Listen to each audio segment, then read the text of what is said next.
And joining me now is David Hawkins. He's the editor of the Fulcrum here in Washington, D.C. And we bring him along every once in a while because this is not his first impeachment that he's ever covered. So, David, we saw what could be maybe the last public hearing. Then we know from Democratic sources that we've heard from on the Hill that they want to move on articles of impeachment as early as this week. What does that process look like? That's right. So in some ways, drafting the articles of impeachment is like moving a piece of legislation. The committee chairman, Mr. Nadler, will lay out his proposed articles of impeachment. The big question there is how many articles and on what topics. And then if the system operates as it's supposed to, those articles will go before the committee and members of the committee can offer amendments. I think it's safe to assume that any amendments offered by the Republicans, if they offer any, will be rejected on a party line vote. It's also possible the Republicans, echoing President Trump, who said this whole process is such a sham that he's not participating, will just throw up their hands and say, there's no way we could amend these articles of impeachment to make them worth our time. So you all Democrats, you just vote and let's move on.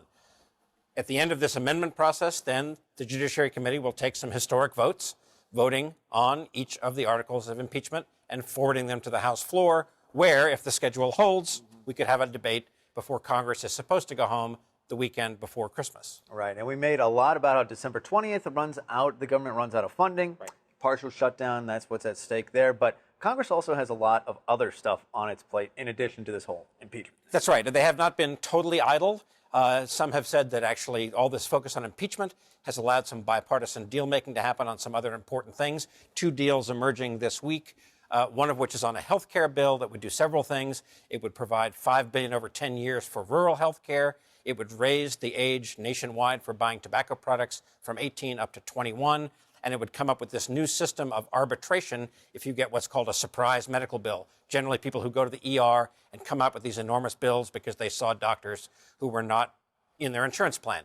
The other thing that's going on as part of the annual defense policy debate is a deal between President Trump, who's going to get a new Space Force, a 6th branch of the military, a Space Force that will be part of the Air Force, a little bit like the Marine Corps is part of the Navy.